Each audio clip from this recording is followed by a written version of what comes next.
Continuamos con ustedes y estamos comentando acerca de esta facultad de investigación y el caso específico que ocupa el Pleno de la Suprema Corte de Justicia de la Nación en este expediente 1/2009 relativo a los hechos ocurridos el 5 de junio del año 2009 en la guardería ABC en Hermosillo, Sonora. El planteamiento en el contexto del artículo 97, párrafo segundo de la Constitución Política de los Estados Unidos Mexicanos y el Pleno debatiendo acerca de la naturaleza de esta facultad de investigación, figura que se inscribe en este articulado de la Constitución Política Federal y también el marco que hemos comentado con ustedes respecto del Acuerdo Plenario 16/2007. En este momento se encuentra todo dispuesto para que dé inicio esta sesión ordinaria del Tribunal Constitucional de nuestro país. En este momento damos paso.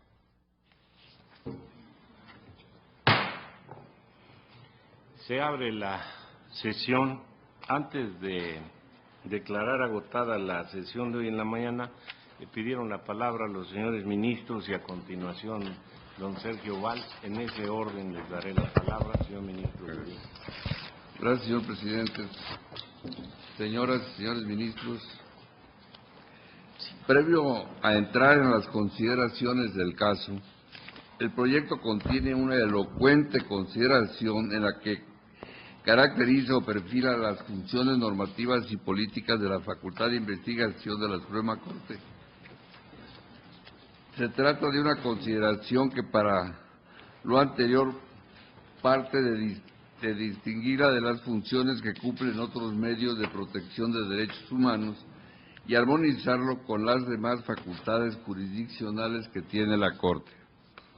Sin embargo, más que alguna frase en específico, la línea general que inspira ese texto y ciertas afirmaciones que se hacen en esa caracterización, me parece no son pertinentes y o no guardan consistencia con lo que este tribunal ha entendido que le faculta el artículo 97 de unos años a la fecha. En general, me parece que el texto tiene como ánimo justificar, o más bien legitimar a la Suprema Corte de Justicia de la Nación para hacer reproches y señalamientos públicos de malos funcionarios por razones de ética, moral y política, y esto no me parece que es así. La Corte es un tribunal de derecho que como tal debe ser imparcial y objetivo y basar sus decisiones en la ley, mirando por la tutela de los derechos del ser humano, pero no mirando ni basándose en la moral de cada quien o en la moral de las mayorías o en una ética política, porque no es eso lo propio de su resorte. Además, se conceptualiza a la facultad de investigación como una medida a tal grado extrema que parecería que para ser procedente realizar una investigación de esa naturaleza tiene que estarse en una situación sumamente extrema, cuando todo lo demás ha fallado.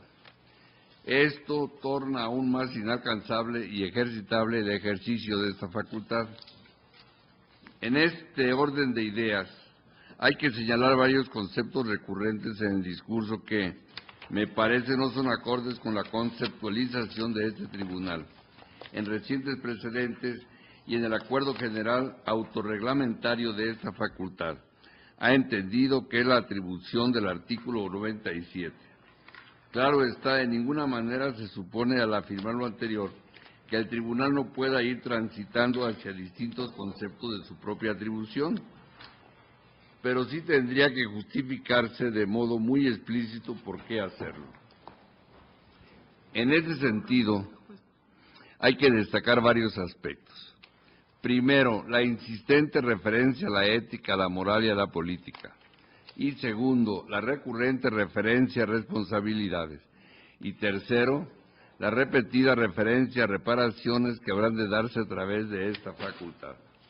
El primer punto me causa extrañeza en tanto que, según anticipa, no me parece que resulte compatible con las funciones de esa Suprema Corte de Justicia de la Nación, particularmente en cuanto se apela a argumentos éticos, morales o políticos para sustentar o entender su propia responsabilidad institucional, y menos aún que se finque en ese tipo de argumentos la autocaracterización de sus funciones y la legitimación de premisas éticas o políticas como base decisoria del caso.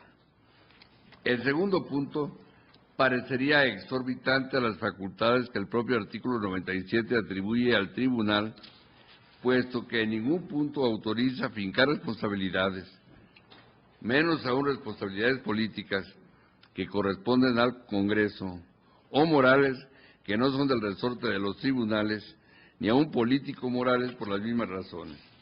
Le corresponde, eso sí, hablar de responsabilidades constitucionales, pero no en el sentido del término responsabilidad, parece estar subyacente en el texto, que lo asemeja, me parece, a una especie de culpa o autoría. El propio Acuerdo General del Pleno 16-2007 no habla de responsabilidades, y ese fue un tema muy discutido y consensado en aquel momento por el Pleno. Es más, hablar de responsabilidades sin previo juicio, sin mediar debido proceso y una plena garantía de audiencia, pone incluso en entredicho la legitimidad de la Corte para hacerlo. El tercer punto, reparaciones, parecería también quedar fuera de los posibles alcances del artículo 97, amén de que la Corte pudiera aprovechar la ocasión para hacer notar aspectos que considera deben ser mejorados. Una cosa es fijar reparaciones y otra muy distinta es señalar, como se ha hecho en los precedentes, que hay cosas que pueden ser mejor atendidas por el Estado y que fueron advertidas en el curso de esos trabajos a modo de lineamientos y sugerencias.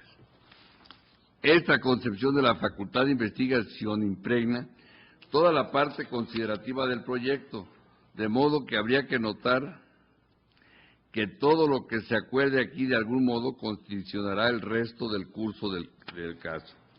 Finalmente, llama la atención que el proyecto proponga calificar esta facultad de investigación como excepcional, siendo que en los últimos precedentes ya no se utiliza calificativos como excepcional, extraordinaria, y que incluso en años pasados fue objeto de una larga consideración por parte de la Corte, en la que expresamente se dijo que ya no debía considerarse como algo extraordinario, sino como una facultad ordinaria, y esto recién lo acabamos de volver a sostener en Oaxaca. En fin, lo que me parece es que no es conveniente que cada vez que el tribunal se pronuncie en un dictamen de esta naturaleza, vuelva a autodefinir su facultad y su función normativa y oscile entre lo ordinario y lo extraordinario de ella, máxime los recientes y poco espaciados que han estado los últimos pronunciamientos. Con los casos de Atenco y Oaxaca se avanzó ya en este terreno y no parecería ser necesario en esta ocasión que el tribunal vuelva a abordar el tema, porque para sostener lo que ahora en el fondo propone el proyecto, los conceptos ya zanjados acerca de esa facultad de investigación en los precedentes son útiles y suficientes para ello, salvo, claro está, para el tema de responsabilidades y reparaciones. Los autoelogios no se corresponden ni pueden ser premisa conceptual de nosotros mismos. Este es un juicio de valor que no nos corresponde hacer a nosotros mismos. En esta tesitura comparto algunas de las afirmaciones que se hacen en esta consideración, particularmente acerca de la función normativa de esta facultad, pero no con todos los alcances que le asigna el proyecto. Hago salvedades acerca de muchas afirmaciones y conceptualizaciones que están vacías en esta consideración. Gracias, señor presidente. Señor ministro Valls. Muchas gracias, señor presidente. Señoras ministras, señores ministros, me referiré exclusivamente a la naturaleza de la facultad de investigación. En el dictamen que nos propone el señor ministro Saldívar, se hacen una serie de argumentaciones acerca de la naturaleza de la facultad de investigación de hechos que constituyan violaciones graves de garantías individuales, contenida en el artículo 97 de la Constitución Federal. No comparto lo afirmado en ese sentido, pues en primer lugar la Corte ha definido ya ese aspecto, sobre todo a partir de las últimas facultades, como lo acaba de decir el señor ministro Gudiño Pelayo, en las últimas facultades de investigación que hemos conocido, como son los casos de Lidia Cacho, de Atenco y de Oaxaca, en los que se ha discutido ampliamente la naturaleza y fines y el numeral 97 constitucional, cuestión que en el dictamen que se presenta no se toma en consideración, sino que se afirma que es menester definir tales aspectos y de ahí se hace una interpretación totalmente novedosa al respecto. Precisado lo anterior, y que no me parece de menor intensidad, pues insisto, la naturaleza ya ha sido definida por este Pleno, sin que se advierta entonces la necesidad, como dice el proyecto, de hacerlo nuevamente. De cualquier manera, no estoy de acuerdo con lo dicho por el ponente en su propuesta, pues del artículo 97 en cita no se desprende de ninguna manera. Primero, que dicha atribución apela a la potestad constitucional y moral de esta Suprema Corte. Segundo, que este tribunal, conforme al nuevo régimen democrático, sea un garante supremo, revestido de la mayor autoridad constitucional, política y moral, por lo que bajo ese nuevo paradigma debe entenderse a la facultad de investigación como una facultad de carácter extraordinario que debe atender a dos circunstancias: a la gravedad en la violación de los derechos fundamentales y a la insuficiencia de los medios ordinarios para hacer frente a dichas violaciones. Con todo respeto, si bien concuerdo totalmente en que la interpretación constitucional debe verificarse conforme a las condiciones sociales, políticas, etcétera, imperantes, a fin que se correspondan los postulados fundamentales con las necesidades o dinámica de nuestro país, no estoy de acuerdo en que dicha interpretación lleve a las conclusiones del ponente, porque precisamente el objeto de la investigación es indagar sobre violaciones graves de las garantías individuales, más ello con total independencia de otro tipo de procedimientos o procesos que tengan su origen en los mismos hechos, y menos aún si esos medios ordinarios han sido suficientes o no. Se trata de mecanismos totalmente diversos y excluyentes entre sí, dada su naturaleza y consecuencias o efectos. Así pues, la Corte no tiene un papel de autoridad jerárquicamente superior frente a las demás instituciones o respecto de sus resultados, que la obligue, por tanto, a actuar para subsanar lo que, al parecer, no se hubiera cumplido.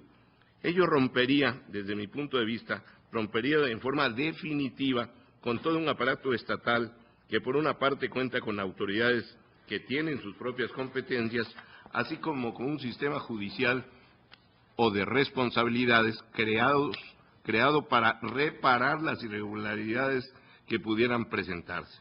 Además de sostener lo dicho por el dictamen en cuanto que debe atenderse a la insuficiencia de los medios ordinarios para hacer frente a dichas violaciones, nos colocaría más bien en un medio o recurso para reparar esa supuesta insuficiencia cuando, insisto, la materia de la investigación es si hubo o no violaciones graves de garantías individuales con motivo de determinados hechos, no si los medios ordinarios existentes fueron suficientes para hacerles frente, ni tampoco, como lo sostiene el dictamen, intervenir este tribunal cuando por el estado de cosas el ejercicio de otros recursos ordinarios no alcanza, lo que implica que los medios ordinarios, ya sean jurisdiccionales o políticos, son insuficientes para reparar el daño a las víctimas, o bien que debido a la gravedad de las violaciones y a la indiferencia de las autoridades,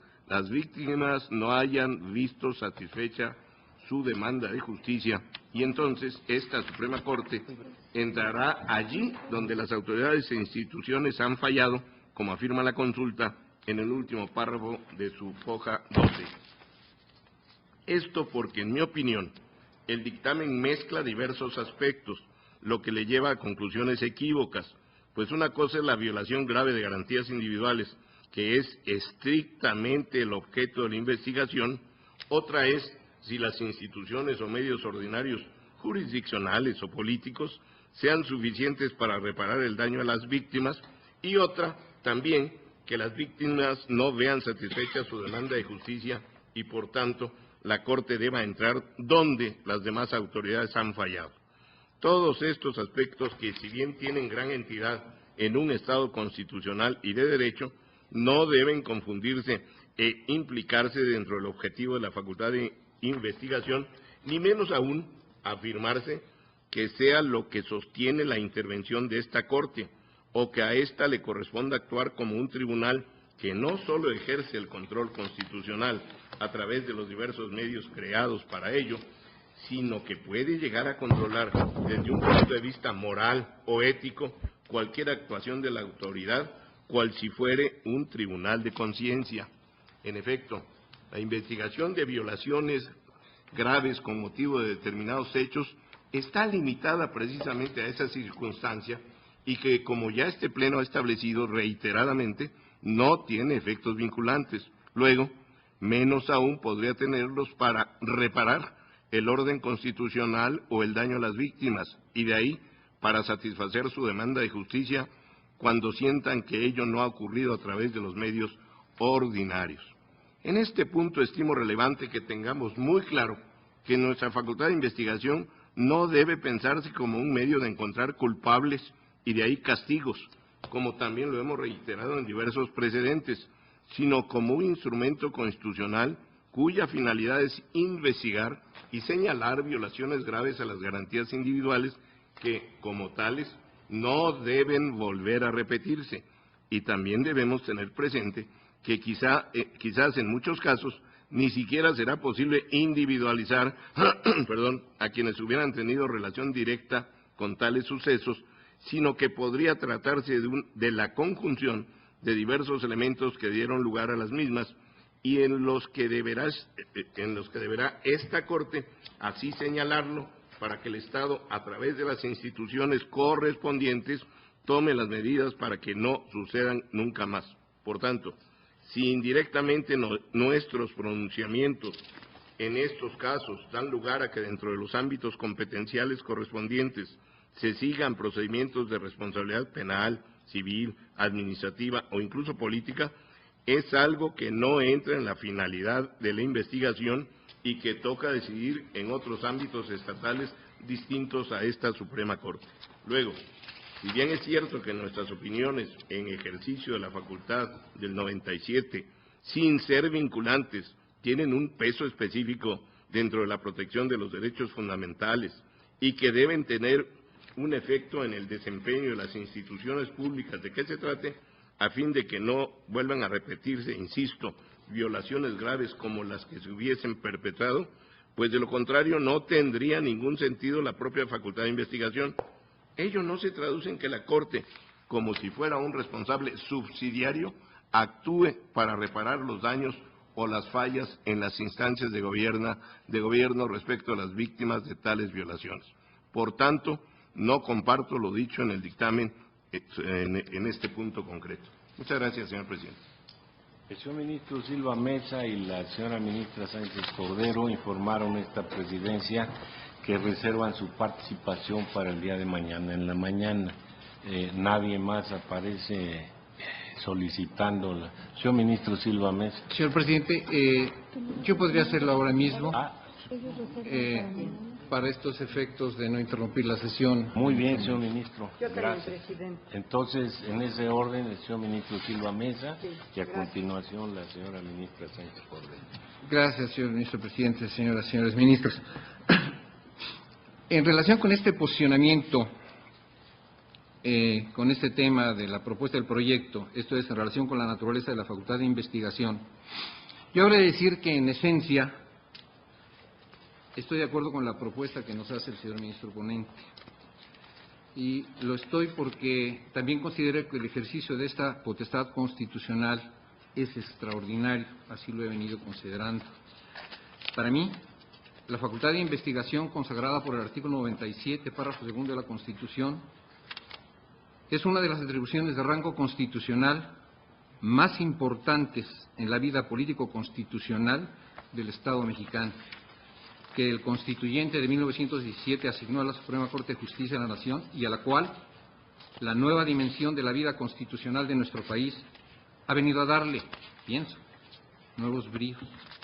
De hecho, hoy tenemos más razones frente a las voces que incluso cuestionan su existencia constitucional para conservarla en el entramado de nuestra Constitución y para su puesta en aplicación.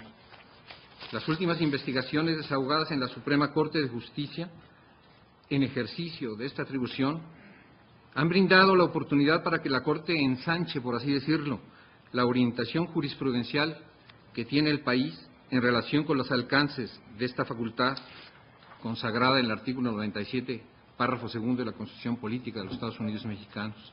En concreto, yo entiendo que la facultad investigadora debe verse desde una perspectiva amplia como un mecanismo notable y puro de control político constitucional, de control de responsabilidades constitucionales derivadas de violaciones graves de garantías individuales. Así lo he venido concibiendo en el desarrollo de estos estudios que hemos venido haciendo con motivo de las investigaciones practicadas.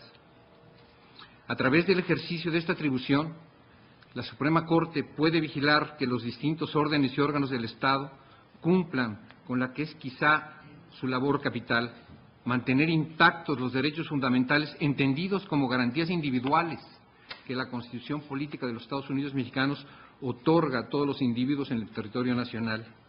Además, con dicho ejercicio, la Corte puede, y lo hace, fortalecer la división de poderes, la democratización del país, pero sobre todo responde a la sociedad que quiere contar con todos los mecanismos que protejan sus garantías individuales de las acciones desbordadas del Estado. Vista de este otro modo, es cierto, esta atribución no debe confundirse con las funciones ordinarias que la Constitución dispone para otros órganos.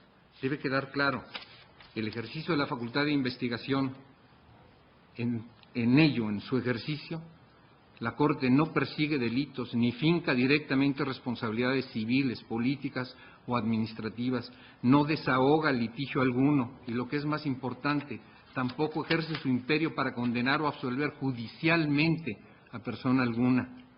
Todo esto corresponde a las autoridades y órganos ordinarios.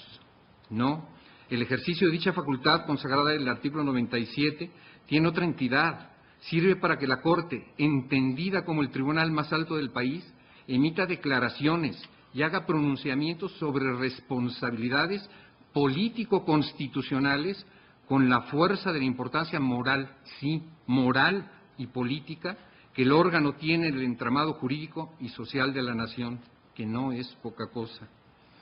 Aunque tales resoluciones, si bien no tienen la fuerza vinculante de una sentencia derivada de un procedimiento jurisdiccional ordinario, sí la autoridad política y moral que implica un pronunciamiento constitucional que sí vincula al Estado mexicano a reparar. Esto es, sí es vinculante en el estatuto constitucional que le corresponde. Desde este punto de vista, la facultad de investigación sirve para hacer valer el principio de que responsabilidad y reparación son conceptos inseparables. El uso de la facultad de investigación tiene como objetivo proteger a los individuos de los actos desbordados de algún órgano de gobierno. El ejercicio de la facultad de investigación tendrá la fuerza vinculante que en un Estado de Derecho y desde la perspectiva constitucional produzca tal pronunciamiento por provenir de quien proviene, generando obligaciones y derechos a la reparación de las violaciones comprobadas y el señalamiento de los responsables, en tanto responsabilidad de Estado. La facultad investigadora de la Suprema Corte de Justicia es parte de un sistema integral de protección de derechos humanos diseñado desde la ley fundamental, no como una atribución aislada y disfuncional. De hecho, la facultad investigadora de la Corte representa un verdadero instrumento reparatorio de violaciones que no se contrapone a la existencia de otros más comunes, como puede serlo incluso el juicio de amparo. En este sentido, el contenido del artículo 97, párrafo segundo, puede armonizarse con muchos preceptos constitucionales. Es precisamente esa armonización la que me lleva a pensar que, como lo detallaré más adelante, si bien la declaración que emite la Suprema Corte de Justicia de la Nación al resolver sobre los dictámenes que se le presentan no es ejecutable, pero sí vinculante. Me parece que la perspectiva desde la cual el proyecto enfoca el asunto, esto es, como un mecanismo de protección de derechos fundamentales en un Estado constitucional de derecho, es la correcta. Además, Esta es justamente la línea de interpretación que he utilizado en ocasiones anteriores para tratar de explicar mi concepción de la naturaleza de esta atribución constitucional. El sentido constitucional que preocupa al ministro ponente tiene que ver con cosas que a mí también me preocupan, como es la lectura integral de la Constitución. No se trata de que todo en la Constitución tenga sentido, sino de entender que la función suprema de esta Corte es construir, caso a caso, el sentido de la Constitución. Es justamente esto lo que demuestra el carácter fundamental de esta atribución. A lo largo de los años de existencia de la novena época, el entendimiento que de esta facultad tenemos ha evolucionado, lo cual demuestra que, al igual que el resto de la Constitución, es materia viva a partir de las interpretaciones que realiza la Suprema Corte. Ahora bien, participar en el desarrollo de esta atribución me ha permitido llegar a la convicción de que la facultad establecida en el artículo 97 representa, como decía, un mecanismo de control político constitucional. Así, también coincido con esta categorización que el dictamen nos ofrece. Estoy de acuerdo con que el carácter extraordinario de la facultad de investigación atiende a la gravedad de la violación de derechos fundamentales y a la insuficiencia de los medios ordinarios para hacer frente a dichas violaciones. Con independencia de la gravedad de los hechos que se identificaron como violaciones de derechos en los casos de Aguas Blancas, Puebla, Atenco y Oaxaca, nadie puede dudar que este caso reviste, sin hacer pronunciamiento alguno sobre los derechos violados o la gravedad de esa violación, una gravedad extrema. Murieron 49 niños y la calidad de vida de otros 100 de ellos, así como la de sus familiares, fue afectada para siempre. Estos hechos adquieren un peso inconmensurable si pensamos que esto ocurrió bajo la custodia del Estado mexicano. Por otra parte, expreso mi acuerdo en que los medios ordinarios no son suficientes para enfrentar este problema. Insisto en la tesis de que la facultad de investigación es una vía constitucionalmente válida para determinar violaciones graves a los derechos humanos, para establecer mecanismos de reparación como lo son el conocimiento de la verdad, puesta en marcha de mecanismos de justicia ordinaria y de mecanismos que le aseguren a la nación que hechos como estos no volverán a ocurrir. Me parece evidente que la magnitud de la tragedia demuestra que las instituciones relacionadas con el asunto fueron rebasadas, lo que hace inevitable la intervención de la Suprema Corte en este caso. Ahora bien, y dicho respetuosamente, algunos compañeros han expresado un juicio moral consistente en reprobar que se considere a este tribunal como investido de autoridad moral. En consonancia con el dictamen, doy mi opinión al respecto.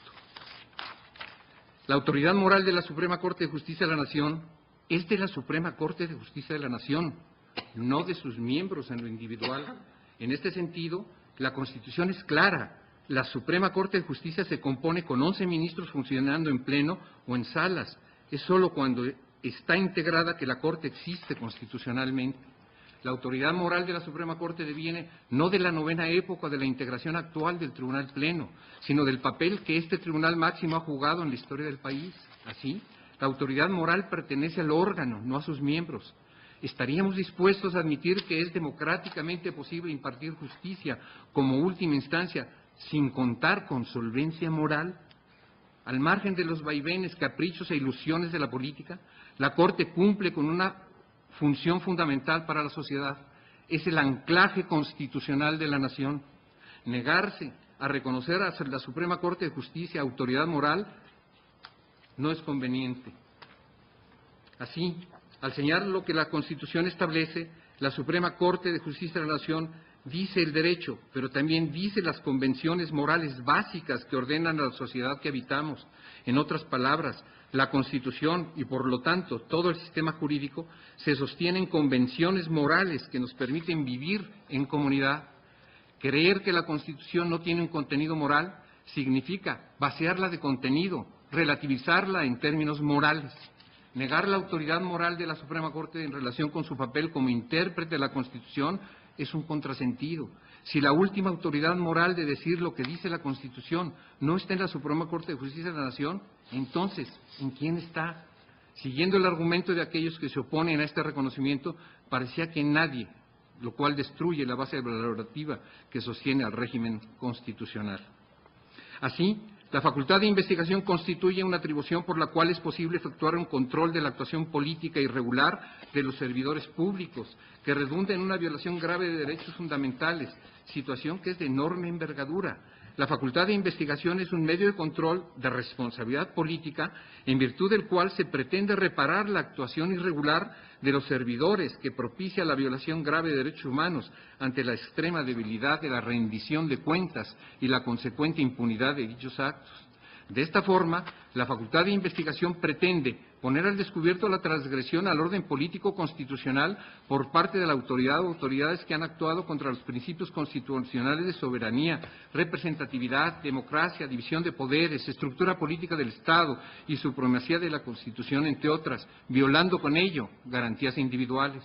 Por ello, desde mi perspectiva, la atribución consagrada en el artículo 97, como dije, es un medio de control de responsabilidad política de los servidores públicos. La protección efectiva de los derechos fundamentales exige la construcción de un poder político responsable que actúe con respeto pleno a las disposiciones constitucionales y que, además, establezca y respete un sistema de tribunales e instituciones auxiliares para dirimir conflictos respecto a esos derechos. Al inicio señalé que, aunque la facultad de investigación no sea ejecutable, sí es vinculante.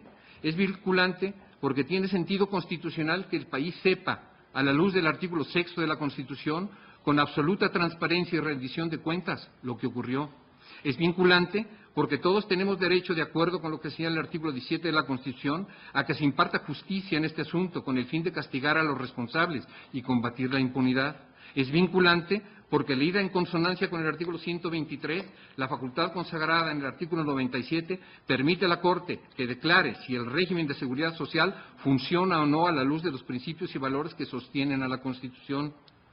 Por último, puede decirse que el resultado de la facultad de investigación es vinculante porque el artículo 97, párrafo segundo de la Constitución Política de los Estados Unidos Mexicanos, debe leerse en conjunto con el artículo 89, fracción 12 del propio texto constitucional, el cual establece la facultad y la obligación del Presidente de la República para facilitar al Poder Judicial los auxilios que necesite para el ejercicio expedito de sus funciones. Estas son las características que me hacen, en síntesis, estar en términos generales con la naturaleza expresada en el proyecto respecto de esta facultad de investigación. Gracias, presidente. Señora ministra Sánchez Cordero. Sí, gracias, señor ministro presidente. Pues yo también me limitaré, como es esta ronda, a dar mi opinión sobre la naturaleza jurídica de esta facultad de investigación. Antes de mi intervención en este tema, me permito públicamente felicitar primeramente a los señores magistrados que fueron los comisionados y a su equipo de trabajo por el informe que nos presentaron. Y también felicitar al señor ministro ponente y a su equipo de colaboradores por la elaboración del proyecto. Como en la misma línea de intervención que el señor ministro Silva Mesa, también yo, contrariamente a lo que han venido afirmando algunos de mis compañeros ministros que me han precedido en el uso de la voz, yo entiendo los argumentos relacionados con el rol constitucional que ocupa la Suprema Corte de Justicia de la Nación, encaminados a señalar no una autodefinida calidad moral, sino a destacar el papel constitucional que tiene la Suprema Corte en el sistema democrático. El proyecto se ocupa de destacar, como se indica en la foja 8, que esa atribución excepcional yo la llamaría, porque se ha venido discutiendo si es extraordinaria, la llamaríamos en todo caso una atribución excepcional, confirma la Corte como el garante supremo de los derechos fundamentales y apela a la potestad constitucional y moral de este Tribunal Constitucional. No pretende, desde mi perspectiva, erigirnos en algo que no seamos, sino que sustenta la opinión emitida en la calidad que la Constitución, a través del artículo 97, nos ha atribuido. Esta es la de únicamente investigar la violación grave de garantías individuales.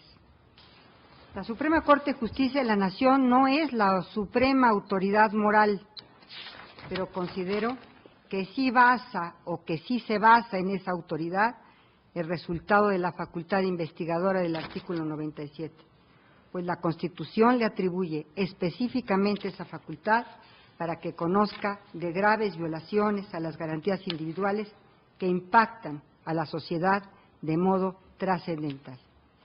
La Suprema Corte de Justicia de la Nación es un intérprete típico y privilegiado de la Constitución, pero no un intérprete exclusivo, ni menos aún arbitrario.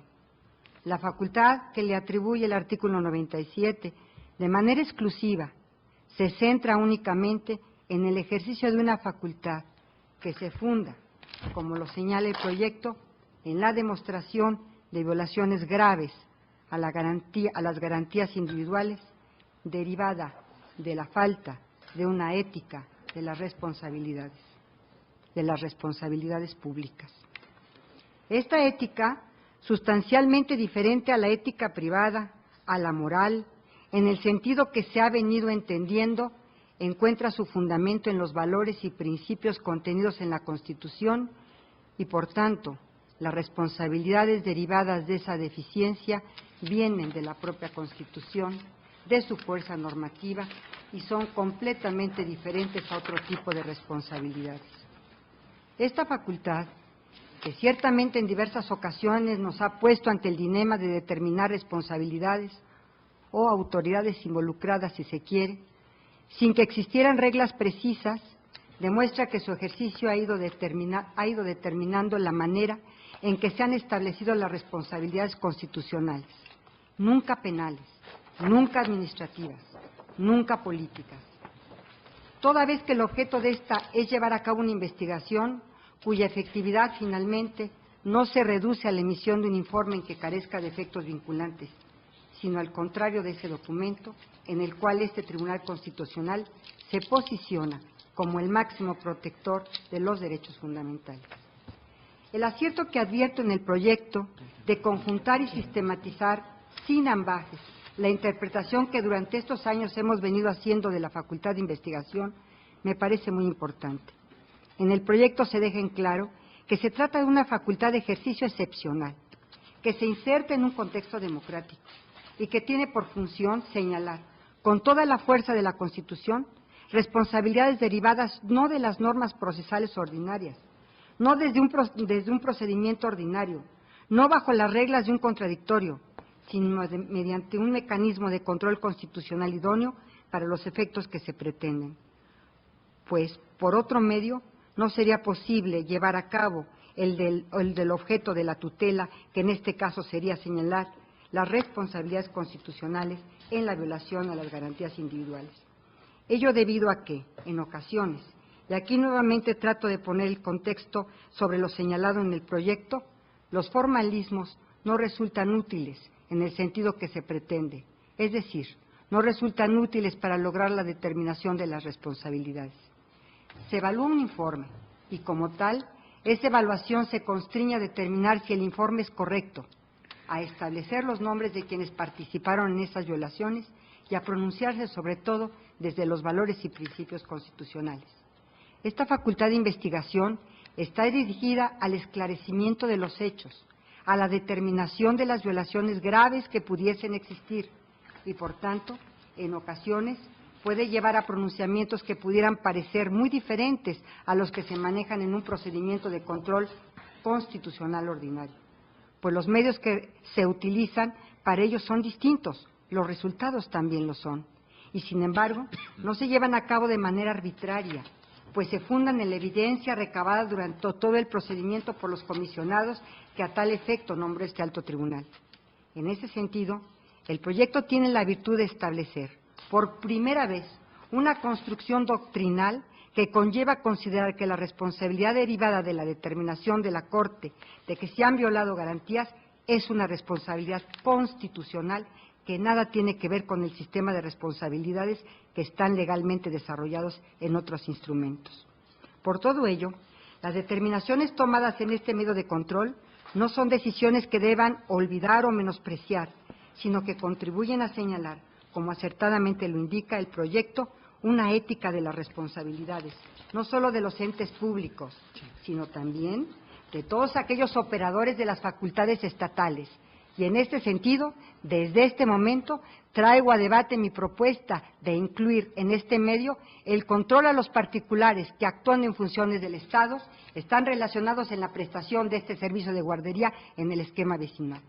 Lo introduzco desde ahora, pues me parece fundamental en este punto en el que definimos la naturaleza de este medio de control, que no se limite, pues la Constitución no lo hace en ningún momento, a la actuación de los particulares que se encuentran íntimamente vinculados a las funciones y a las responsabilidades públicas. Gracias, presidente. ¿Alguien más de participación? Señora ministra Luna Ramos. Gracias, señor presidente. Por principio de cuentas, bueno, sí quisiera mencionar que efectivamente me uno a la felicitación que se le hace al señor ministro Saldívar por el trabajo realizado en este proyecto.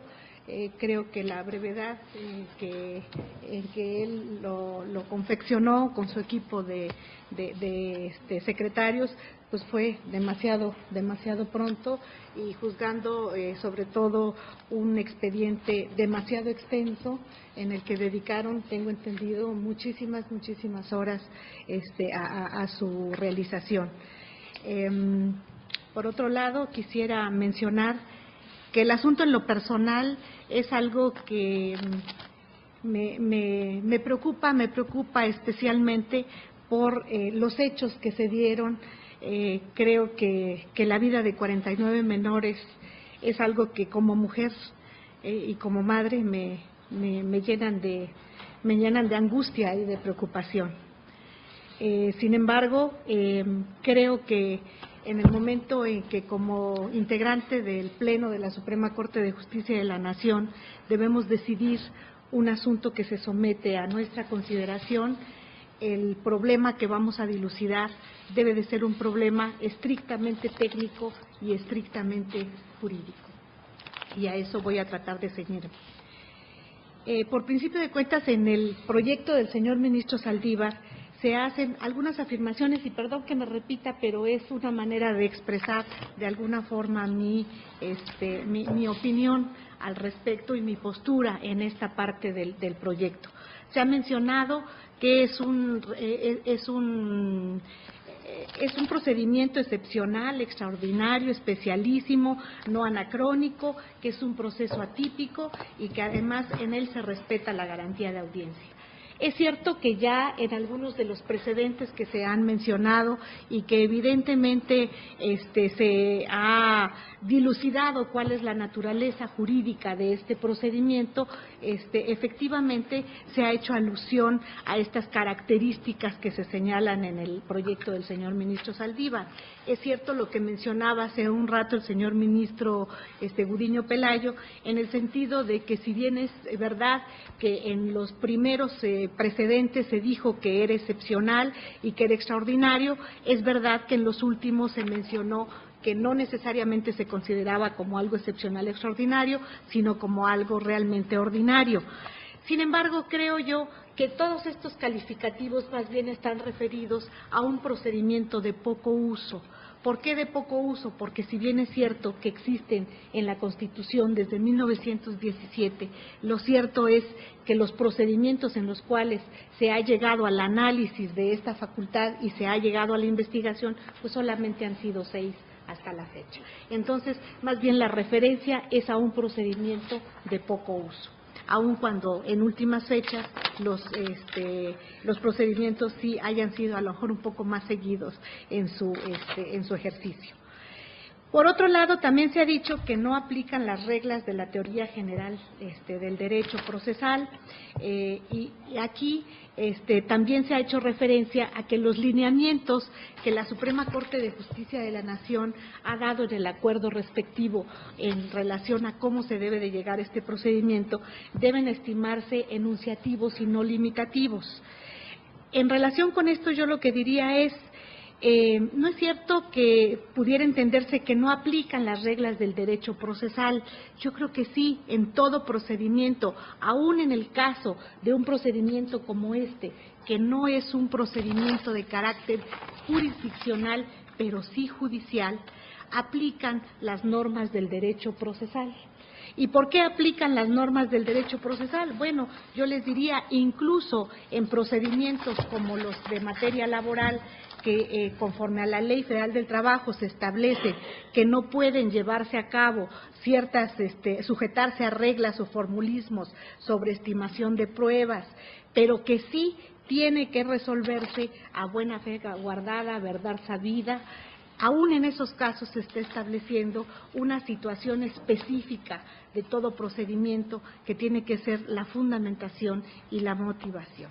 Entonces, sobre esta base, yo creo que si estamos hablando de un procedimiento sui generis, porque sí lo es, no quiere decir que por el hecho de que se trate de un procedimiento sui generis no apliquen las reglas de la teoría general del proceso. Yo creo que sí, y en todo caso están las reglas emitidas por esta propia Suprema Corte de Justicia de la Nación, y todos sabemos que en cualquier procedimiento de carácter administrativo o de carácter jurisdiccional, cuando estas reglas hacen falta, acudimos o bien al derecho común o bien a los propios principios generales del derecho, porque así se establece en el artículo 14 de la propia Constitución Federal. Por otro lado, se ha mencionado que las reglas que se establecieron por la Suprema Corte de Justicia de la Nación son enunciativas y no limitativas. Yo creo que sí, son enunciativas porque al final de cuentas se estableció un procedimiento tratando de seguir ciertos parámetros en el que se diera cierta equidad a quienes participan en este procedimiento, pero tampoco puede entenderse en el sentido de que son ilimitadas. Esto creo yo que es una connotación que no podemos darle a este procedimiento, y así se ha expresado la Suprema Corte de Justicia de la Nación en diversas tesis de jurisprudencia en las que ha manifestado que la facultad de investigación prevista en el artículo 97 del párrafo que ya hemos señalado, la imposibilidad constitucional de otorgar valor probatorio, por ejemplo, a determinadas grabaciones. ¿Por qué razón? Porque las prohíbe expresamente el párrafo 9 del artículo 16 constitucional, y porque este propio párrafo está estableciendo cuáles son las reglas para llegarlas exclusivamente a los procedimientos en materia penal. Entonces, sí hay reglas de derecho procesal que debemos aplicar también a este tipo de procedimientos, y había otra tesis que también el señor ministro Aguirre Anguiano leyó en su participación relacionada con la prueba presuncional, de tal manera que, si bien es cierto que coincido en que estas reglas dadas por la Suprema Corte de Justicia de la Nación son enunciativas y no limitativas, tampoco son ilimitadas. Tienen que someterse a la propia Constitución, a las reglas dadas por la Corte, a los principios generales del derecho y, desde luego, al derecho común en su caso. Por otro lado, también se ha mencionado que el proyecto está determinando que la Suprema Corte de Justicia de la Nación está establecida como un sitial en la Constitución, en el que su decisión tiene un peso político y un peso moral. Si nosotros entendemos político como a la manera o a la disciplina encargada del estudio de estas actividades, que de alguna manera tiene la posibilidad de tener como finalidad el llevar a cabo ciertas actividades para lograr un objetivo, pues sí, entonces la Suprema Corte de Justicia de la Nación está desarrollando una actividad de tipo político, porque precisamente el objetivo de su función es precisamente la función jurisdiccional, y en este caso la función de investigación, de acuerdo a lo establecido en el artículo 97 constitucional. Si nos estamos refiriendo a que esto debe entenderse como un peso político en materia de responsabilidad, ahí sí diferiría rotundamente de lo expresado en el proyecto. ¿Por qué razón? Porque de todas maneras nosotros tenemos la idea de que cuando hablamos ya de una responsabilidad, está establecida esta en la Constitución. Por principio de cuentas tenemos que pensar que el artículo 97 en ningún momento se está refiriendo a que esta facultad de investigación sea una facultad relacionada con responsabilidad. El artículo 97 constitucional en realidad lo que está determinando es que estamos en presencia de una investigación de ciertos hechos que pudieran resultar violatorios de garantías de manera grave. ¿Para qué? Para que en un momento dado se dé a conocer esta situación a las autoridades competentes de quiénes fueron las que estuvieron involucradas en la comisión de estos hechos, pero exclusivamente para eso. No se está refiriendo de ninguna manera a ninguna clase de responsabilidad el artículo 97. Y si nosotros acudimos a la jurisprudencia de la Suprema Corte de Justicia de la Nación en materia de responsabilidad, pues tenemos tesis que nos están manifestando de manera específica en la que se determina que las responsabilidades de los funcionarios públicos están perfectamente identificadas como la responsabilidad política, la responsabilidad civil, la responsabilidad administrativa y la responsabilidad penal. Si nos referimos a la responsabilidad política, esta está a cargo de manera perfectamente delimitada en la Constitución, en los artículos 109 y 110 constitucionales, en que precisamente como facultad exclusiva del Congreso de la Unión. De tal manera que si nos estamos refiriendo a este tipo de responsabilidad, estaríamos invadiendo facultades que la Suprema Corte de Justicia no tiene y que están encargadas de manera específica al Congreso de la Unión. Y a las otras, el proyecto ha hecho la diferenciación específica, que no debemos confundirlas porque se trata de otro tipo de responsabilidad. Por otro lado, bueno, podemos también señalar que hace relativamente poco tiempo hubo una reforma constitucional en la que se estableció una variante de responsabilidad administrativa, que es la responsabilidad patrimonial del Estado, en la que efectivamente puede repetirse al funcionario público, pero estamos hablando de una variante de responsabilidad administrativa que tuvo como consecuencia la derogación del artículo 1927 del Código Civil, que antes se consideraba como tal. Por otro lado, también quisiera mencionar que se ha dicho que es un instrumento adecuado para definir el contenido de los derechos fundamentales. Yo en este sentido quisiera mencionar que también en algunos de los precedentes que ya han sido motivo del análisis de esta facultad de investigación, esta Suprema Corte de Justicia de la Nación ha determinado que sí, que en alguna parte cuando se determina si hay o no violación a garantías, hay que darle contenido a esa violación. En mi opinión, yo además diría, el contenido de las garantías individuales está perfectamente delimitado en la propia Constitución. Lo único que tendríamos que hacer es adaptarlas o en todo momento aplicarlas al caso concreto para poder determinar si efectivamente existe o no este tipo de violación.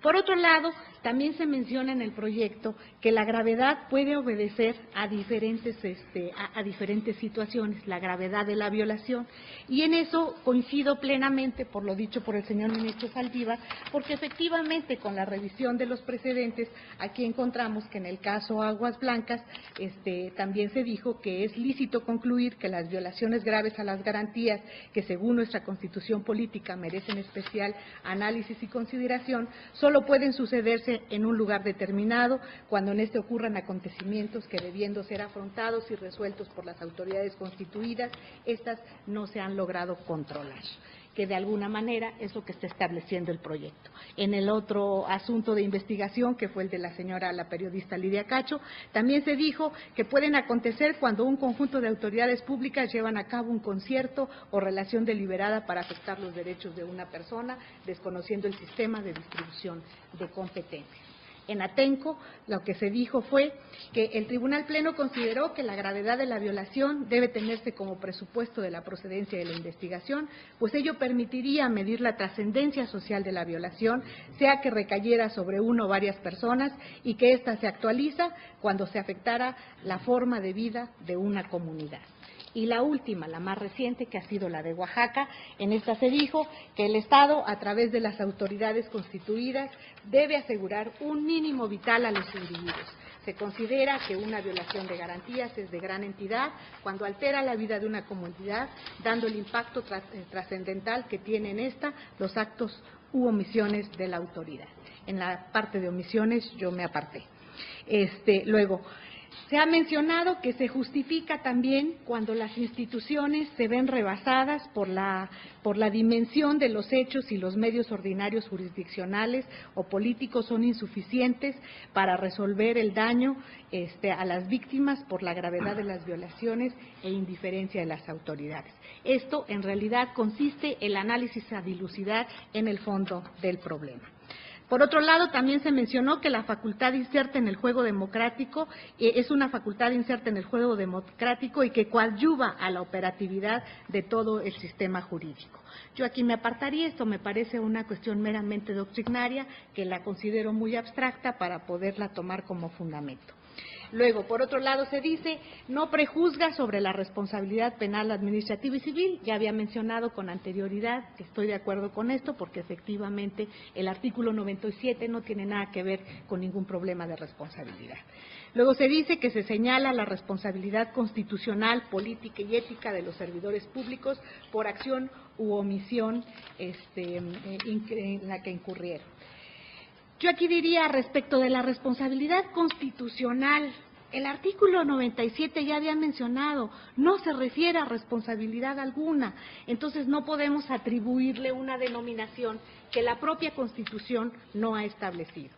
Por otro lado, se dice que la Suprema Corte de Justicia de la Nación pues ya ha reconocido otro tipo de responsabilidades a las que ya había hecho referencia y que evidentemente no están contenidas en esta facultad de investigación, que tiene por objeto única y exclusivamente la determinación de si los hechos que de alguna manera están sujetos a investigación son o no causa de violación grave de garantías, para ponerlos en conocimiento de las autoridades competentes y determinar quiénes son las autoridades involucradas exclusivamente.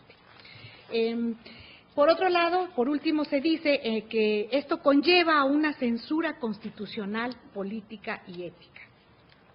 Por lo que hace a la censura constitucional, yo creo que esto no es propio de un régimen federalista como el nuestro. Esto más bien está referido a un sistema de carácter parlamentario, en el que la censura constitucional tiene por objeto que el Parlamento, de alguna manera, establezca que ha perdido la confianza respecto del gobierno. Y esto deviene fundamentalmente de la Constitución española, que en su artículo 113 está determinando esta posibilidad de censura cuando dice: el Congreso de los Diputados puede exigir la responsabilidad política del gobierno mediante la adopción por mayoría absoluta de la moción de censura, lo cual es totalmente ajeno a nuestro sistema constitucional. Por otro lado, también se determinó que este tribunal podría establecer esta censura no solamente desde el punto de vista político al que ya me referí, sino también al principio ético, sino aquí yo lo único que diría es: no puede, como ya lo han manifestado algunos de los señores ministros, la Suprema Corte de Justicia de la Nación erigirse como un tribunal constitucional de carácter ético. Yo creo que la Suprema Corte de Justicia de la Nación es el tribunal constitucional de nuestro país. No escapa a mi consideración que dentro de los postulados de la propia Constitución pudieran encontrarse, desde luego, valores de carácter ético, principios de esta misma naturaleza, en los cuales de alguna manera pudieran estar determinados este tipo de valores. Sin embargo, no son precisamente los valores éticos los que tiene que juzgar la Suprema Corte de Justicia de la Nación, sino simple y sencillamente las determinaciones establecidas en nuestra Constitución, en la forma en que ellas se hayan establecido, aun cuando se establezcan como normas, como principios o como valores de carácter ético. Por estas razones, yo me apartaría de este considerando del proyecto, en el que sí considero que se le está dando un viraje de alguna manera distinto a una interpretación distinta a esta facultad de investigación, en la que además se determina como un llamado a la sociedad y a las autoridades para un cambio de paradigma, en el que se tenga una nueva cultura jurídica, una nueva cultura política, porque considero que tampoco está dentro de las funciones de la Suprema Corte de Justicia de la Nación ni el dar orientaciones, ni el dar consejos, ni el determinar cuál va a ser la política del país, ni en un momento dado determinar cómo deben comportarse las autoridades. La Corte está para juzgar de manera específica, a través de la Constitución y las leyes específicas, los procesos cuya facultad se encuentra perfectamente establecida y delimitada, y hacer este juzgamiento desde el punto de vista jurídico en la materia específica de su competencia. Muchísimas gracias, señor presidente. Señor ministro, don Fernando Franco. Gracias, señor presidente. Por la determinación de este pleno me veo en la necesidad de presentar mi posicionamiento en el presente caso. Lo primero que quiero hacer es un reconocimiento al ministro Saldívar, quien se hizo cargo de este caso y nos presenta un proyecto conforme a sus convicciones constitucionales y personales y merece todo el respeto. En segundo lugar, me sumo a quienes han comentado que este caso nos presenta una situación verdaderamente lamentable, dramática, por lo que ha representado para los padres de 105 niños afectados y para la sociedad en su conjunto. Y consecuentemente yo también he sostenido que esta Suprema Corte debe analizar los casos en sus méritos.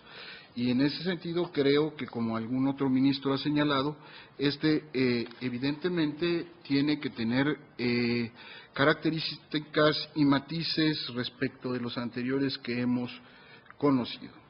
No obstante ello, yo quiero señalar que me sumo a las consideraciones que los ministros han hecho respecto a las afirmaciones del alcance de la facultad de investigación.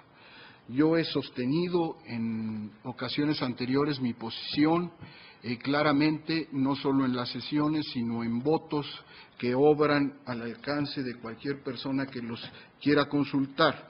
Y consecuentemente a ello me atengo, porque estoy convencido, después de escuchar todos los razonamientos que se han hecho, que para mí siguen siendo válidos. Yo sí creo que la facultad es una facultad extraordinaria, pero la entiendo extraordinaria porque no encuadra en el resto de las facultades que tienen los tribunales constitucionales, en particular la Suprema Corte de Justicia de la Nación. Así lo reconoce el proyecto expresamente, a fojas 11, en donde señala que esto no se compadece con el resto de los tribunales constitucionales. Es una facultad exclusiva de la Suprema Corte. Por otro lado, a mí me preocupa una expresión, y a eso me quiero centrar, en donde dice que el objetivo primero y último de un tribunal constitucional radica en la protección de los derechos fundamentales de los individuos. A mí me parece que, por supuesto, esto es uno de las finalidades fundamentales de cualquier tribunal constitucional. Pero los tribunales constitucionales se ocupan de muchas otras cosas, y yo he sostenido que nuestra principal finalidad es respaldar la vigencia plena de la Constitución en su conjunto. Consecuentemente, estoy de acuerdo con aquellos que se han manifestado en contra de ciertas afirmaciones que se hacen en el proyecto, porque estimo que, por muy plausible que sea la búsqueda de la justicia, este Tribunal Constitucional no puede dejar de contemplar a lo que la obliga la Constitución, y así lo he sostenido reiteradamente. Entre otras cuestiones, nos dimos reglas precisamente pensando en que teníamos que buscar un equilibrio en el ejercicio de esta facultad para que todos tuvieran certeza de cómo se desarrolla y se desahoga en cada caso el trabajo de este tribunal. En segundo lugar, me parece que los derechos fundamentales son de todos los involucrados, no nada más de una parte, y este tribunal tiene obligación de equilibrar esa parte dentro del proceso. En tercer lugar, me parece que este tribunal, si bien comparto la opinión como declaración de que en estos casos tiene que apoyarse en una cierta autoridad moral, esa autoridad moral necesariamente la tiene que basar en juicios jurídicos apoyados en el marco constitucional que nos rige. No podría ser de otra manera. Me sumo a quienes han hecho reservas o inclusive se han manifestado en contra de que afirmemos que este tribunal puede resolver de manera política. Sería desnaturalizar la función de un tribunal constitucional. Esa es mi opinión. Y finalmente también lo hemos discutido. Creo que este tribunal no podría llegar a sustituirse al resto del sistema jurídico nacional y de las instituciones que lo conforman. Y consecuentemente por eso en las reglas hemos señalado ciertas cuestiones para que el resto de las instituciones puedan actuar en el ámbito de sus competencias. Me parece que si aquí responsabilizáramos políticamente, como lo señala el proyecto, a servidores públicos que conforme a la Constitución pueden ser sujetos de esa responsabilidad constitucional, ¿verdad?, difícilmente habrá argumentos para decir que no debe someterse al procedimiento y ser sancionado si ya la Suprema Corte se pronunció al respecto. Esto lo he dicho en todas las ocasiones en que hemos discutido este tema. Finalmente concluyo diciendo que evidentemente esto es algo que tiene que irse resolviendo conforme la experiencia nos va mostrando los ajustes. Pero a mí me parece que estos temas ya han sido motivo de discusión en este Pleno. Si vemos la posición del ministro Juan Silva Mesa, que yo respeto mucho, pero que ha reiterado, es muy similar a la que ha manifestado el ministro Saldívar en este proyecto. Probablemente haya matices y consideraciones diferentes. Y esto ha sido motivo de análisis en este Pleno anteriormente. Yo respeto profundamente el derecho que tiene el ministro ponente a volverlo a plantear. Me parece que tiene todo el derecho de hacerlo y este Tribunal Constitucional tiene la obligación de analizar las cuestiones planteadas en el proyecto, pero no obstante ello, yo señalo que mantendré la opinión que he manifestado en las ocasiones anteriores y, por tanto, me separo de este proyecto en esta parte. Gracias. Si me permiten, las señoras y señores ministros, daré mi punto de vista también en este preciso tema. Dice el proyecto que nos propone un nuevo paradigma, una nueva forma de entender la facultad de investigación que nos confiere el artículo 97 de la Constitución, y se dice que debe entenderse como un nuevo paradigma del derecho procesal constitucional. En este punto concuerdo con el señor ministro Aguirre Anguiano. Se trata de una facultad sustantiva y no de carácter procesal. La manera de llevar a cabo el ejercicio de esta facultad la desarrolló este honorable Pleno a través de un acuerdo mediante el cual señalamos los pasos a seguir. A partir del cual, de este nuevo paradigma, se ha creado un sistema integral para la protección de la Constitución, por lo que su subsistencia puede explicarse debido a que cumple una función distinta y privilegiada, diferente de los demás medios jurisdiccionales. Estoy de acuerdo, no es un medio jurisdiccional, no actuamos como jueces, no actuamos como Ministerio Público, dijo el señor ministro ponente en la exposición del tema.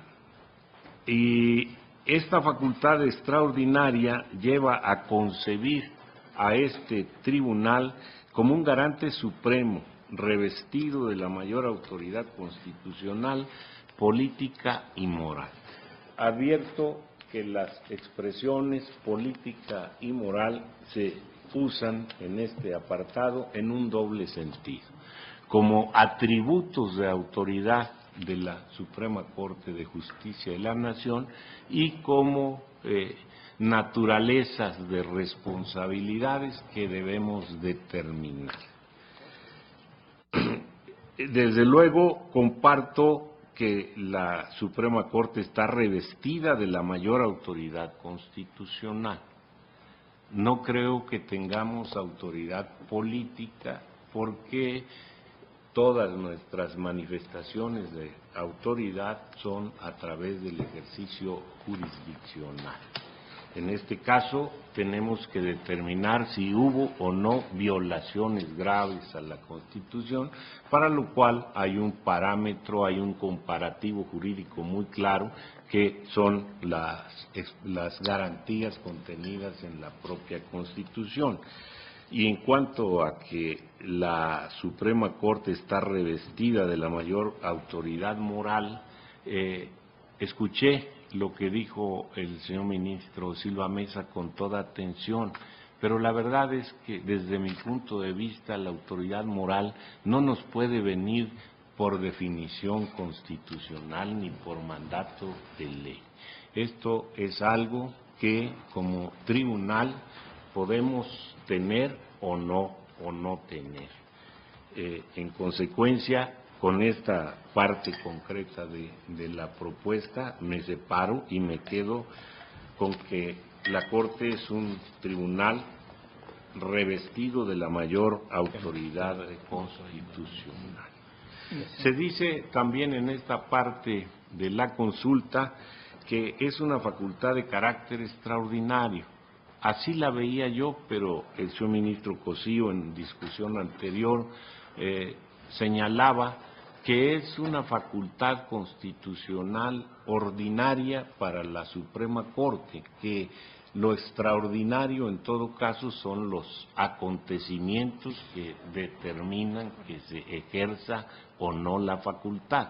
Pero dentro del enlistado de potestades de la Suprema Corte de Justicia no estamos en presencia de una facultad extraordinaria. Consideraría yo no es quizá necesario hacer esta precisión. Ya se ha dicho otras cosas. Ahora bien, se insiste en que por lo extraordinario de la facultad, por la gravedad de los acontecimientos que dan lugar a su ejercicio, es necesaria la participación de la Corte por su autoridad moral y política.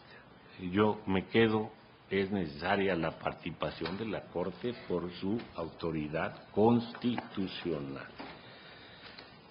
Aunque el dictamen que se emita no sea vinculante, esto no quiere decir que no tenga consecuencias. Las tiene en el terreno de la ética y de la legitimidad democrática.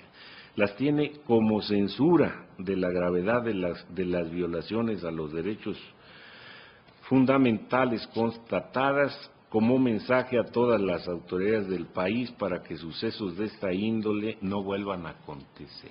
Y a partir de estas probables consecuencias que puede tener, ciertamente puede tener una decisión de la Corte, se dice que debemos determinar, dice aquí, la resolución que se emita no tendrá fuerza vinculante, pero sí la fuerza moral del Tribunal Constitucional. No adjudicará responsabilidades penales, administrativas o civiles, pero sí constitucionales, éticas y políticas. Pareciera que estamos en presencia de tres distintos tipos de responsabilidades: las constitucionales, las éticas y las políticas. Sin embargo, a la hora de determinar a los servidores públicos involucrados en la grave violación de garantías individuales, que desde mi punto de vista sí se da, sí hay grave violación de garantías individuales, no se hace un deslinde de a quién se le finca una responsabilidad constitucional, a quién se le finca una responsabilidad política y a quién se le censura únicamente desde el punto de vista de la ética. Me sumo a quienes de los señores y señoras ministras han dicho que no está dentro de nuestro ámbito de atribuciones fincar responsabilidades de carácter político. Ya lo decía la señora ministra Luna Ramos, hay un capítulo específico en la Constitución para la responsabilidad política, hay órganos diferentes a la Suprema Corte para el tratamiento de este tipo de responsabilidades. Y en cuanto a la responsabilidad ética, sin duda alguna, la ley tiene un mínimo de moral que preservar, un valor moral, ético de la colectividad, pero no va separada de la responsabilidad constitucional. Dice la señora ministra Luna Ramos, no existe en la Constitución una previsión expresa de que existan responsabilidades constitucionales. Sin embargo, yo admitiría esta expresión cuando se señala a servidores públicos involucrados en la comisión de violación grave de garantías individuales. No creo que seamos el Ombudsman Supremo con autoridad política y moral, tampoco creo que debamos anteponer el ejercicio de esta facultad a cualquier otra cosa que no respete a la Constitución. Estoy de acuerdo en que la atribución del 97 tiene un sentido y una lógica. Estoy de acuerdo en que actuemos con energía, pero no sin respetar los principios jurídicos que nosotros mismos nos dimos para determinar el alcance del ejercicio de esta atribución. Entre tanto, no haya una ley reglamentaria del Congreso de la Unión, creo que el respeto de nuestro acuerdo sobre el trámite, la designación de involucrados y la naturaleza de las violaciones graves de garantías individuales es a lo que debemos atender. Por tanto, con los matices que he expresado, yo aceptaría considerando con la supresión de estas referencias, algo muy parecido entiendo que fue la posición del señor ministro Cosío.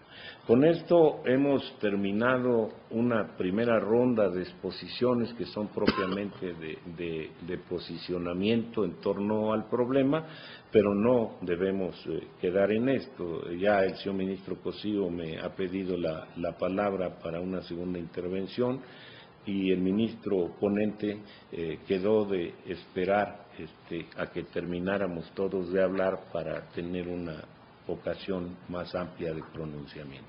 Señor ministro Cosío, por favor.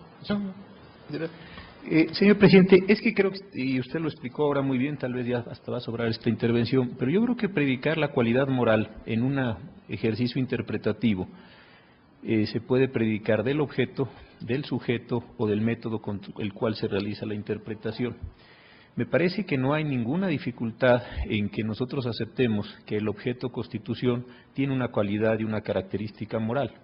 Parecería un sinsentido que esto lo pudiéramos sustentar después de una larga evolución del constitucionalismo y el hecho de que nuestra Constitución forme parte de esta corriente cultural que se viene conformando al menos hace 200 años. También me parece sumamente difícil suponer que no existe una interpretación moral de la Constitución o que muchos de nosotros tenemos distintas interpretaciones de esa característica. Creo que el problema central radica no entonces en el objeto o en el método, sino en predicar del sujeto una característica moral por el solo hecho de tener a su cargo la interpretación de la Constitución. Yo decía que a mí me parece que el prestigio es algo que se gana, es algo que se construye, es algo que la sociedad le asigna a uno, como otros muchos valores como la amistad, el compañerismo, la lealtad, etcétera. Y resulta sumamente complicado que uno se autoasigne esa calidad, porque desde esa calidad, y decía yo, puede suceder que hasta con cierta arrogancia uno mire a los demás.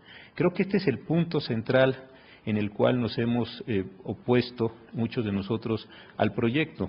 Yo encuentro que si esta condición de la autoasignación moral de la Suprema Corte de Justicia, insisto, solo por ser Suprema Corte de Justicia la tenemos, yo creo que nosotros estaríamos colocándonos en una situación francamente delicada. Creo que allí sí cometeríamos inclusive y, como se decía tradicionalmente, hasta un pecado de soberbia.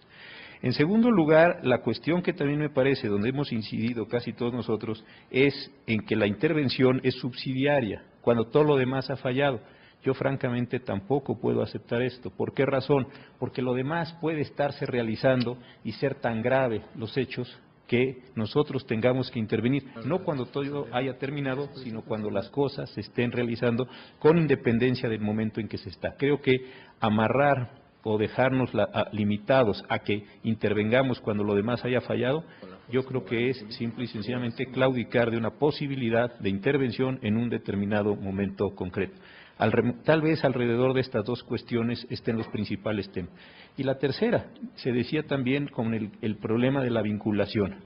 Yo creo que ninguno de nosotros hemos negado, y solamente a eso se ha referido el ministro Silva Mesa, como si los demás hubiéramos negado el problema de la vinculación a las decisiones. Yo creo que hay una fuerte carga de vinculación. Hemos visto que en muchas de las actuaciones que ha tenido esta Suprema Corte desde el caso Aguas Blancas, las autoridades han respondido y han acatado estas decisiones. Creo que ahí tampoco hay una cuestión que ninguno de nosotros haya planteado, que si las autoridades nos hacen más, menos caso, etcétera, pues ese no es, me parece, el tema. No hay una obligatoriedad jurídica en el sentido fuerte de decir que ante su incumplimiento se van a disparar algún conjunto de mecanismos sancionatorios, pero sí me parece que hay una fuerte vinculación en el sentido de que se está emitiendo un pronunciamiento precisamente con base en elementos jurídicos y normativos apreciados por la Suprema Corte y no a partir de conjeturas morales de un órgano que se predica o se autoasigna a sí mismo esa calidad o esa función. Creo que con estos elementos, señor presidente, y siendo un considerando de gran importancia para el resto del desarrollo, tal vez yo, en el ánimo de construir una solución más semejante, se podría presentar también una solución alternativa por parte del señor ministro ponente. Para información del Pleno, han pedido el uso de la voz el señor ministro Saldívar, el señor ministro Valls y el señor ministro Silva Mesa. En ese orden, señor. Yo prefiero esperarme, señor presidente. Gracias, señor ministro Valls. Gracias, señor presidente. Solamente para hacer una precisión.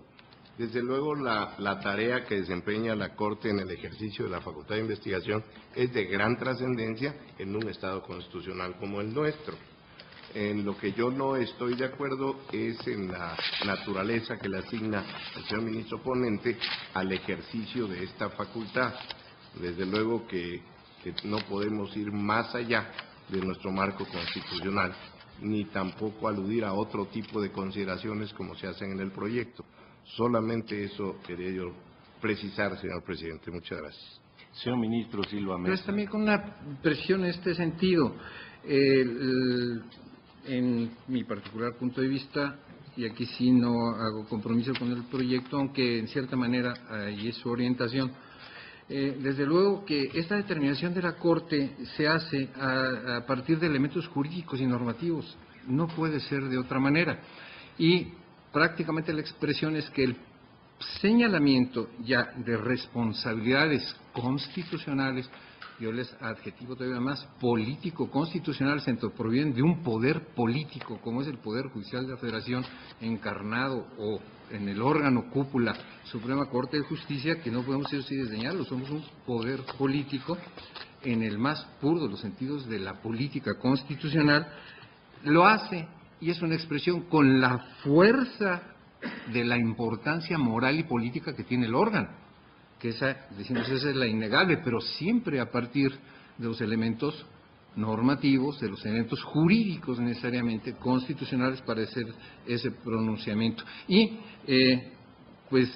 coincido totalmente con el ministro Cosío, y qué bueno que tenemos esa coincidencia del carácter vinculante de esta posición, porque es la que más cuestionada ha estado. En este sentido, además, es lo que se desdeña inclusive con ese pronunciamiento. No tiene ninguna fuerza, se dice, no, sí la tiene, y en los hechos tiene esa vinculación como está ya demostrada, como él se ha manifestado. Gracias. Para aclaración, señor ministro Valls. Sí, señor presidente, gracias. Solamente agregar que desde luego coincido que hay violaciones graves de garantías individuales y que hay autoridades involucradas en las mismas. Solamente para hacer esa precisión. Gracias. Señor ministro Saldívar. Gracias, señor presidente. Ha sido una sesión muy larga, tanto en la mañana como en la tarde. Se han venido dando una serie de argumentos muy interesantes algunos muy amplios, algunas cuestiones se han repetido, a los que a mí me gustaría como ponente tener la oportunidad de dar una respuesta sistematizada para no repetirme al tomar aisladamente cada uno de los pronunciamientos de los señoras y señores ministros, y yo le rogaría al señor presidente, si no hay inconveniente de su parte, que me dieran oportunidad de mañana poder dar una respuesta a los argumentos principales que se han esgrimido, sobre todo aquellos que son en contra del proyecto, y también valorar algunas invitaciones a matizar algunas cuestiones del proyecto en aras de buscar una solución que quizás alguna mayoría del Pleno nos pueda satisfacer para avanzar en la discusión. Si usted no tuviera inconveniente, presidente. Es el Pleno el que debe pronunciarse. Por favor, de manera económica, les pido aprobación a la solicitud del señor ministro. Gracias. Queda pues el tiempo que pide el señor ministro autorizado Gracias. por el Pleno, y en esas circunstancias, en el poco tiempo que resta de sesión previsto, no podríamos abordar ningún otro tema. Les propongo levantar hasta aquí la sesión el día de hoy y los convoco para mañana a las 11 de la mañana. ¿11? Sí, perfecto. Estamos en la parte final de esta sesión ordinaria del Tribunal Constitucional de nuestro país, donde el Pleno continúa analizando esta facultad de investigación, expediente número 1, diagonal 2009, relativo a los hechos ocurridos el 5 de junio del año 2009 en la guardería ABC, vinculada al Instituto Mexicano del Seguro Social en la ciudad de Hermosillo, Sonora, y el planteamiento que se ha dado por parte de los ministros que integran el Pleno de este Tribunal Constitucional respecto precisamente del primer rubro importante en el análisis de esta facultad de investigación, es decir, la naturaleza de la facultad de investigación como una figura constitucional establecida a través del artículo 97, párrafo segundo de la Constitución Política de los Estados Unidos Mexicanos, y el planteamiento que ha hecho el ministro ponente, el ministro Saldívar Lelo de la REA, para contestar a cada uno de los argumentos planteados por los ministros que integran el Pleno, y que eso él ha solicitado el tiempo para contestar en la siguiente sesión ordinaria. Ello podremos observarlo en la siguiente sesión del Pleno de la Suprema Corte de Justicia de la Nación. Y agradecemos a todos ustedes la atención a su programa El Pleno en Vivo, invitándoles para que en punto de las 9 de la noche puedan dar seguimiento a aspectos de estas sesiones del Pleno de la Suprema Corte en lo que es ADN Noticias, Acceso Directo Noticias, en punto de las 9 de la noche. Y a las 9 de la noche con 45 minutos la repetición de estas sesiones del Pleno de la Suprema Corte de Justicia de la Nación con este expediente número 1, diagonal 2009, facultad de investigación. Se despide José de Jesús Cruz y Baja. Mil gracias.